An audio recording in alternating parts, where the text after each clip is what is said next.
very long story condensed. Originally, I started to wrestle by mistake. I was going to join the Marine Corps, and a friend of mine was like, hey, man, we're training down in Orange County. You should give it a weekend before you go down there. I was like, yeah, whatever, I'll do it. Saw a ring, and I was hooked. Yeah. No aspirations of doing anything, but it happened to be in the height of the market and competition, and they were signing people defensively. I got a really low money contract to just sit at home and not go to the other guys. Nice. And then finally ended up just hanging around to get an opportunity. Debuted on TV in Chicago, 2002 in God June. bless. Yep.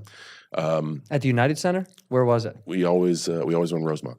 Rosemont Horizon, baby. Yeah, one of my favorite buildings. Oh, so great. One of my favorite That's buildings. great. Yeah, that place gets very, very loud. And Yeah, there's a lot of tradition in that building for me. big time. Yeah. So debuted in Chicago. Debuted in Chicago and totally shit the bed. Like, How? What do you mean? well, did all the stuff right, Yeah. but had nothing here. You know, I was just hype. trying to. People didn't know who I was. They couldn't connect to John Cena coming out in different tights and boots every time, and you know, I'm here. Like I had things were good, but no one could attach to who I am. All right. And when we were as entertainers, you got to kind of want to attach. Like when we film a movie, you try to work on your character so people will relate to them, attach to them, or detach to them, or root for them, or root against them. Right. That's what we're doing.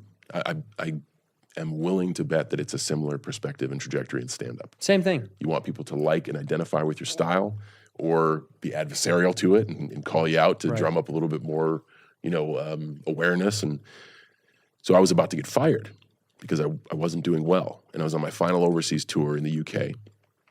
It was right before Halloween, and they were like, I don't think you're gonna make it to Christmas, so whatever, but we'll bring you on this last tour, give you some more money. The WWE was extremely good about that, of like, hey, we're probably not gonna do business, so let's get you on as many shows as we can. But that's so cool. They give you a heads up.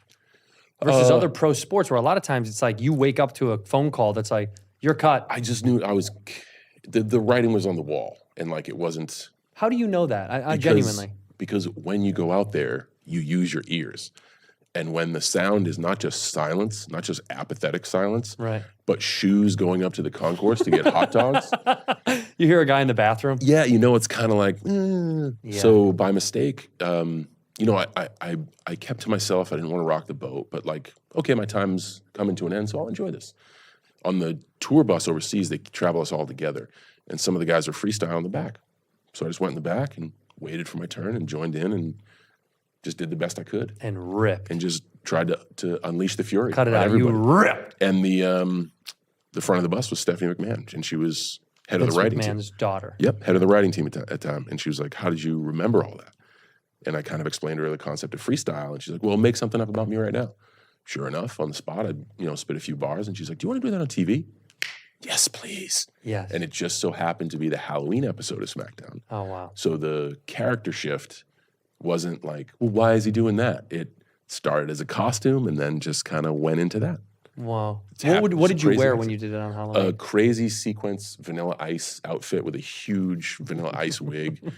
They were trying to get me to look cool. I'm like, no, I want to look ridiculous because I want to stand out. Right. And in those early matches, in the early phase of that, I wore the most ridiculous stuff. I remember seeing a Fat Joe video where he's wearing a North Carolina blue sheepskin suit. Uh-huh. So I went and got one of those, like the crazy hats. Like I try to be as over the top as possible so you would realize like, oh, that's the rap guy.